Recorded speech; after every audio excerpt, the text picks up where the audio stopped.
السؤال: كيف يطمئن المسلم إلى حسن مستقبله في الآخرة؟ متى أحسن العمل اطمأن، متى أحسن العمل فليحسن له بربه. يقول الله جل وعلا: أنا عند ظن عبدي بي وأنا معه إذا ذكرني. فمتى أحسن العمل وجد في العمل ونصح في العمل حسن ظنه بالله، ومتى ساءت أعماله ساءت ظنونه.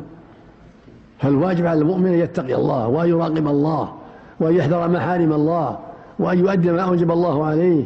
ومن علامات ذلك العناية بالصلاة والمحافظة عليها.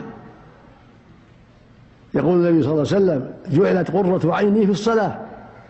ويقول صلى الله عليه وسلم: من حافظ عليها كانت له نورا وبرهانا ونجاة يوم القيامة. ومن لم يحافظ عليها لم يكن له نور ولا برهان ولا نجاة. وحشر يوم القيامة مع فرعون وهامان وقارون وأبي بن خلف.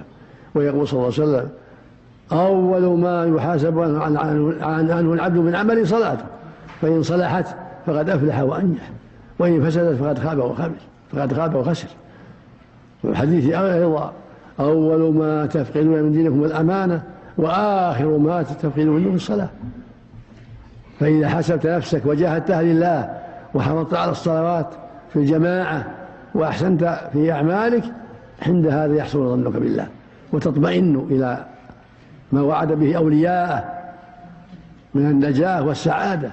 ألا إن أولياء الله لا خوف عليهم ولا هم يحزنون الذين آمنوا وكانوا يتقون لهم البشرى في الحياة الدنيا والآخرة. هم الذين آمنوا بالله واتقوه واستقاموا على دينه هم أولياؤه. فمن أحسن العمل وجاهد نفسه في العمل حسن ظنه بالله.